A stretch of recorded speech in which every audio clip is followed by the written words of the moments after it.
आज तक रेडियो सुनता है सारा जहां।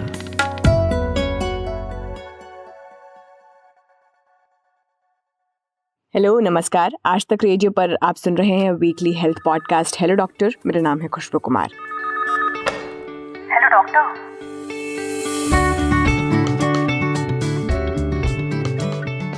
एक वक्त था जब घंटों खड़े रहने, चलने या भारी सामान उठाने पर हड्डियां चरमराती नहीं थी।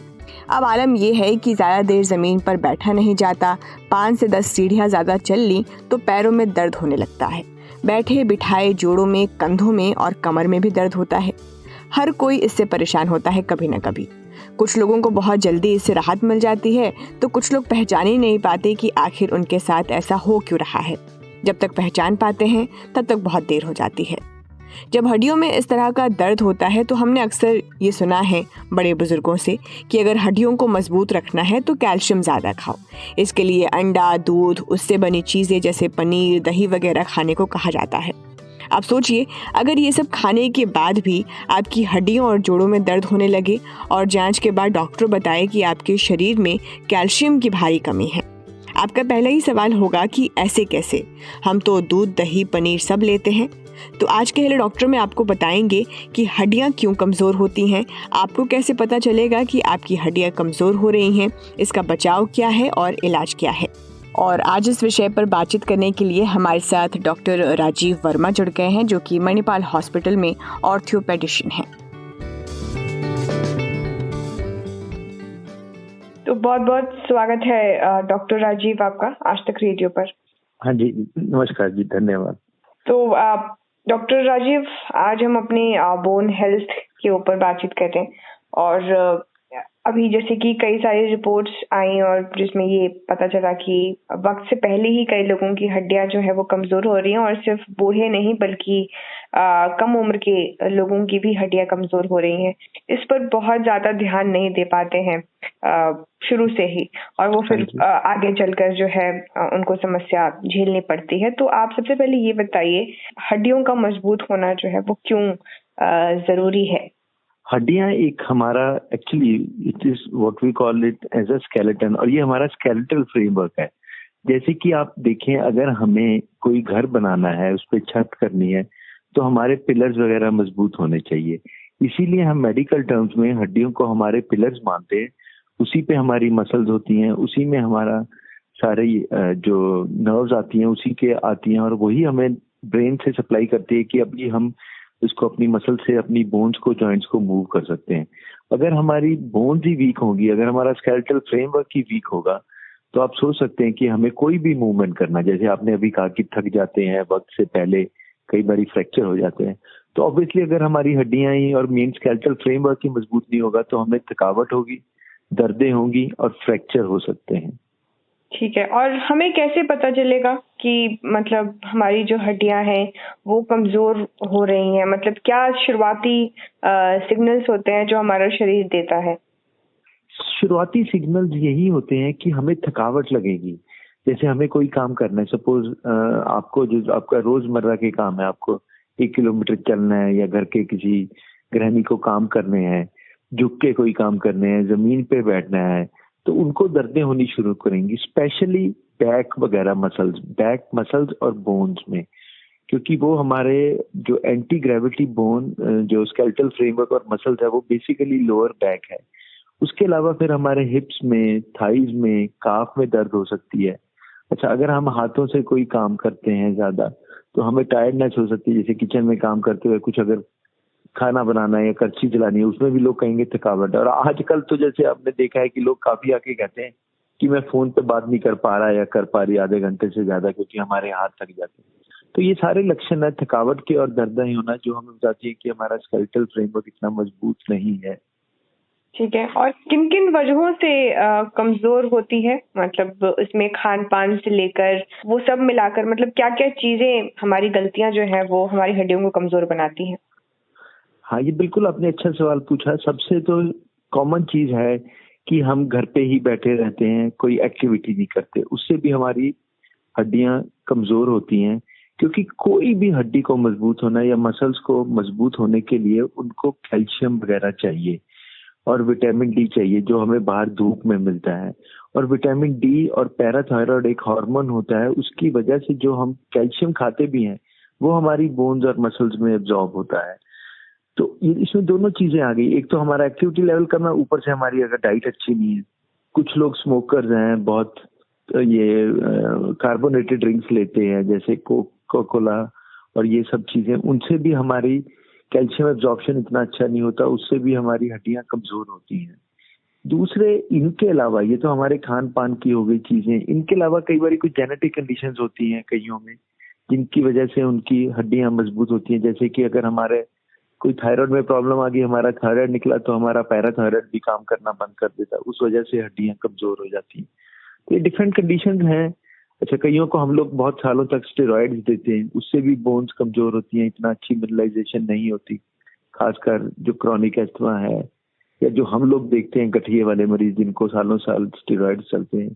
तो ये सब चीजें हैं जिनकी वजह से हड्डियां कमजोर होती हैं। और अगर आपको दर्दें हो रही हैं तो हमारी यही सलाह रहती है कि अपने डॉक्टर से, मेडिकल स्पेशलिस्ट या ऑर्थोपेडिक्स वालों से मिलें, वो आपको कॉज बता पाएंगे और उस दर्द के कारण ढूंढ पाएंगे जिससे वो आपकी मदद कर पाए। और जैसे आपने कैल्शियम की बात की, तो अक्सर हमसे ये कहा जाता है कि दूध पीने से जो हड्डियां हैं वो मजबूत होती हैं। इस पर as a doctor, as an expert, आपकी क्या राय है? हाँ, ये बिल्कुल ठीक बात है कि हमें थोड़ा मिल्क और मिल्क प्रोडक्ट्स लेने चाहिए जिससे वो हमारे को कैल्शियम मिले। बट सिर्फ एक यही चीज नहीं है जो हमारी हड्डियों को मजबूत करती है, क्योंकि ये कॉम्प्लेक्स इंटरप्ले होता है बॉडी में। हर जो हम न्यूट्रिएंट्स लेते हैं या मिनरल्स लेते हैं या जो हार्मोन्स होते हैं, तो अगर हम सिर्फ कैल्शियम लेते रहें और हम एक्टिविटी नहीं करें, जैसे कि मैंने कहा कि अगर हमारी बोन उस कैल्शियम को ब्लड से नहीं मांगेगी या खान पान से नहीं मांगेगी तो वो बोन्स में नहीं जाएगा। वो कैसे हो सकता है? अगर हम अपने बोन्स को स्टिमुलेट करें, अपनी मसल्स को स्टिमुलेट करें एक्सरसाइज करने से, तो वो कैल्शियम एब्जॉर्ब करेंगी और वो उसमें डिपॉजिट होगा। और हमें क्या क्या चीजें लेनी चाहिए इसके अलावा, हमें जो नॉन वेज खाते हैं वो एग्स वगैरह लें, उनसे भी हमें कैल्शियम मिलता है। उसके अलावा जो ये ड्राई फ्रूट्स होते हैं, आलमंड्स वगैरह, इसमें से भी काफी कैल्शियम होता है। तो अगर हम हेल्दी डाइट लेंगे तो हमें कैल्शियम मिलेगा और हमारी बोन्स ठीक रहेंगी। अच्छा डॉक्टर साहब, एक जो चीज है, जैसे कि आपने कहा कि आप दूध, दही, पनीर ये सब आप लेते हैं, हाँ जी। लेकिन कई बार ऐसा होता है कि इसके बावजूद भी आपके शरीर के अंदर कैल्शियम की मतलब भयंकर कमी हो जाती है। तो वो किस केस में होता है? किन लोगों को ज्यादा होने की संभावना होती है? हाँ, ये आपने बहुत अच्छा क्वेश्चन पूछा। जैसे इसको मैंने अभी थोड़ा सा टच किया कि कईयों को थायराइड कंडीशंस होती हैं, थायराइड कंडीशंस के लिए कईयों को सर्जरी करनी पड़ती है। तो उसके साथ ही दो ग्लैंड्स होते हैं, जो अपना एक ग्लैंड होता है जिसको हम पैराथायराइड ग्लैंड बोलते हैं, वो भी बहुत जरूरी होता है हमारे कैल्शियम की एब्जॉर्प्शन के लिए, पैराथायराइड हार्मोन। तो अगर किसी की वो सर्जरी हुई है और वो निकाल दिया गया है, तब भी उनको कैल्शियम की कमी हो सकती है। तो हमें इसीलिए उनको कैल्शियम सप्लीमेंट देना पड़ता है। वो उनके सर्जन या डॉक्टर बताएंगे कि आपको कितने मात्रा में कैल्शियम लेना चाहिए डिपेंडिंग ऑन देयर कंडीशन। उसके अलावा जैसे मैंने आपको बताया, कईयों को हम दवाइयां ऐसी देते हैं जिससे कैल्शियम के एब्जॉर्प्शन पे इफेक्ट पड़ता है और बोन्स में एब्जॉर्प्शन पे इफेक्ट पड़ता है, जैसे कि स्टेरॉयड है। और एक ड्रग होती है बिसफॉस्फोनेट जो हम ऑस्टियोपोरोसिस में देते हैं।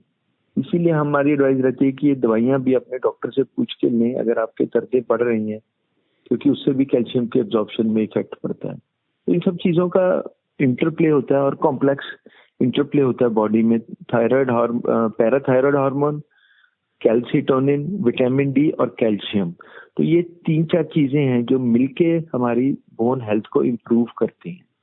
ऐसे डॉक्टर वर्मा, आपसे मतलब बातचीत करने के दौरान ही एक ऐसी चीज याद है, उसी से एक सवाल मैं आपसे पूछना चाहती हूँ कि अक्सर ये बड़े बुजुर्ग लोग कहते हैं जब हम पानी पीते हैं तो आप खड़े होके पानी मत पीजिए, बैठ के पानी पीजिए, क्योंकि इससे हड्डियों की परेशानी होती है, ऐसी बात कहते हैं।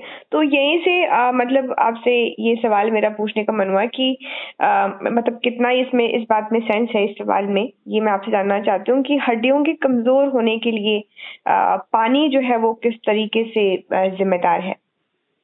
एक्चुअली इसमें जो आपने ये सवाल पूछा है ये सबको कहा जाता है, बट इससे ऐसा कुछ साइंटिफिक रीजन नहीं है।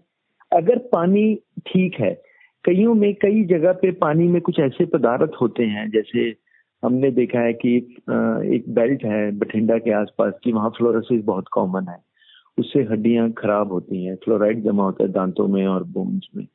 तो उस एरिया के लोगों में, क्योंकि वो जमीन से पानी लेते थे, उसमें फ्लोराइड की कंटेंट ज्यादा थी, तो उनको नुकसान हो सकता है।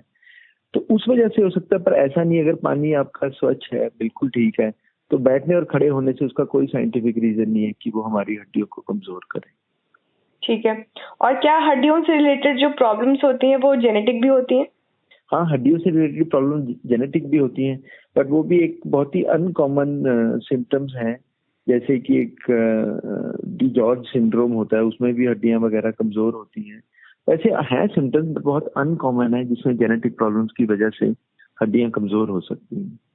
और एक सवाल, कुछ लोगों के हड्डियों से जैसे कट की और क्रैकिंग की आवाज आती है, ये क्यों होता है और ये कितना मतलब डेंजरस है आपके लिए, आपकी हड्डियों के लिए, सेहत के लिए? ये ना ये बड़ा ही कॉमन क्वेश्चन लोग पूछते हैं कि क्रैकलिंग होती है। ये एक्चुअली हमारे जॉइंट्स में ना जब मूव करते हैं तो उसमें कार्टिलेज मूव करता है, तो वो क्रैकलिंग प्रोड्यूस कर सकता है मसल से। अच्छा, कईयों के जॉइंट हाइपर मोबाइल होते हैं, जैसे आपने देखा होगा कि अपना कंधा वगैरह वो निकाल लेते हैं, उनमें अगर क्रैकलिंग आ रही है और पेन हो रहा है, उनमें नुकसान हो सकता है कि जॉइंट्स में आर्थराइटिस जल्दी हो जाएगी। और नॉर्मली जैसे हम अपने नकल्स को क्रैकल करते हैं, उससे ऐसा कोई फर्क नहीं पड़ता, क्योंकि वहां पे हमारे जॉइंट्स में एक नाइट्रस ऑक्साइड होती है, वो जो रिलीज होती है, उसकी वजह से भी एक क्रैपिटस और आवाजें आती है, इसलिए उनका कोई नुकसान नहीं है मोस्ट ज्यादा लोगों में। ठीक है। आपने डॉक्टर वर्मा एक्सरसाइज पर जोर दिया कि हमें थोड़े अपनी लाइफस्टाइल में एक्सरसाइज को भी इंक्लूड करना चाहिए, पर अक्सर जैसे लोग कुछ लोग जिम नहीं जाते, कुछ लोग घर पर ही करना जरूरी समझते हैं, लेकिन जो जिम जाते हैं वो एक्चुअली हाई इंटेंसिटी एक्सरसाइज करते हैं। जब उनकी मतलब बोन हेल्थ की बात हो या फिर ओवरऑल बॉडी की बात हो, तो वो हाई इंटेंसिटी एक्सरसाइज करते हैं। तो जब आपको हड्डियां मजबूत करनी हो तो एक्सरसाइज भी तो जरूरी है, लेकिन लेवल तक अपनी एक्सरसाइज को ले जाना चाहिए। सिर्फ ये स्ट्रेचिंग तक रहना चाहिए या फिर इससे आगे बढ़ना चाहिए, या फिर जस्ट वॉक भी सही है और थोड़ा बहुत मतलब चलना फिरना ये सब भी ठीक है? देखिए, मैं जो खुद एक्सरसाइज करता हूँ रेगुलरली, सो मेरा हमेशा सबसे पेशेंट से, और कभी कोई पूछे भी तो यही कहता हूँ कि only bad exercises which has not been done, जो हम नहीं कर रहे। अगर आप फिट हैं, यंग हैं, और आप ग्रेजुअली किसी ट्रेनर के साथ हाई इंटेंसिटी एक्सरसाइज करना चाहते हैं तो करिए, बाय ऑल मीन्स करिए। बट हाँ, अपनी बॉडी की आवाज भी सुनिए कि अगर बॉडी में कहीं दर्दें हो रही हैं या थकावट लग रही है, तो तब अपनी बॉडी को पुश मत करिए। और स्पेशली जैसे हम जिम में देखते हैं कि हर आदमी को है कि मेरे को इतने इंच की बाइसेप्स चाहिए या इतने सिक्स पैक चाहिए, तो वो जरूरी नहीं है हर किसी के बने, क्योंकि हर की बॉडी मॉर्फोलॉजी डिफरेंट होती है। तो ये आप उसके लिए आप कुछ लोग स्टेरॉइड्स लेते हैं, तो देखिए उससे हार्म होगा, या कुछ ऐसे कंपाउंड्स लेते हैं जिससे हमारी मसल्स को हार्म हो सकता है। तो मेरी एडवाइस यही रहती है कि अगर आप ग्रेजुअली धीरे धीरे एक्सरसाइज बढ़ाते हैं और आपकी बॉडी उसको सस्टेन कर पा रही है तो करिए, नो हार्म डन। बट अगर आपको लगता है कहीं दर्दें हैं, या आपको कोई ऐसा कभी भी लगे कि मेरे को ये फूड लेना है या ये स्टेरॉइड लेने हैं या ये इंजेक्शन लगाना है, तो प्लीज वो सब मत करिए। वो अपने डॉक्टर से या जो अच्छा ट्रेनर है उससे सलाह लेके तभी एक्सरसाइज करें। और एक आखिरी सवाल मेरा, अक्सर ऐसा होता है, जैसा हमें पढ़ने को मिलता है और ऐसे देखने को भी मिलता है कि पुरुषों के मुकाबले महिलाओं की जो हड्डियां हैं वो ज्यादा कमजोर होने लगती हैं उम्र के साथ साथ। तो ऐसा क्यों होता है और उनके लिए आप क्या एडवाइस देना चाहेंगे?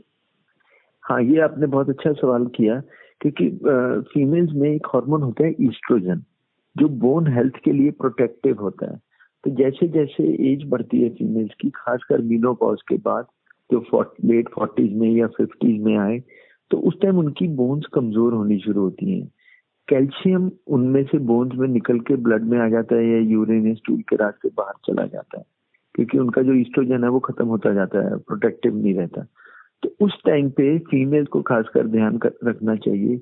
एक तो उस टाइम अपने ऑर्थोपेडिक डॉक्टर या फिजिशियन से मिलें और कैल्शियम और विटामिन डी सप्लीमेंट्स लें। उसके अलावा रेगुलरली वेट बेयरिंग एक्सरसाइजेज जैसे वॉकिंग, भागना चलना, ये सब करें ताकि उससे आपका जो आप कैल्शियम ले रहे हैं, ये सप्लीमेंट ले रहे हैं, वो बोन में एब्जॉर्ब हो। तो आप अपनी बोन हेल्थ को बहुत सालों तक अच्छा रख सकते हैं। मैं ये नहीं कह रहा कि वो कभी भी ऑस्टियोपोरोटिक या कमजोर नहीं होंगी, वो होंगी, बिकॉज ये तो सृष्टि का लॉ है कि जैसे जैसे हमारी एज बढ़ती है तो हमारी बोन्स मसल सब वीक होंगी, बट हम उसको actually healthily we can get old. ऐसा नहीं है कि मेन में नहीं होता, ये मेन में भी होता है। जो हमारा WHO कहता है कि फीमेल्स में थोड़ा जल्दी शुरू हो जाता है 50s to 60s के अंदर, और 65 तक उनका एकदम बोन मास लॉस होता है बिकॉज ऑफ ईस्ट्रोजन की लैक की वजह से। बट मेन में भी होना शुरू होता है, उनका थोड़ा लेट होना शुरू होता है 65 के बाद, but by the age of 80-85 both men and women catch up. So ऐसा नहीं है कि मेन में नहीं है, मेन में भी होगा बट इट स्टार्ट्स लेट। तो उसके लिए मेन को भी यही सलाह है कि आप रेगुलर एक्सरसाइज करें और अपना अच्छी डाइट जैसे मिल्क प्रोडक्ट्स और कैल्शियम विटामिन डी के सप्लीमेंट्स लें। ठीक है डॉक्टर राजीव, हमसे बातचीत करने के लिए इस विषय पर thank you so much. Thank you. तो आज के हेलो डॉक्टर पॉडकास्ट में फिलहाल इतना ही। अब आपसे अगले हफ्ते मंगलवार को होगी मुलाकात। तब तक के लिए आप सुनते रहिए आज तक रेडियो। नमस्कार।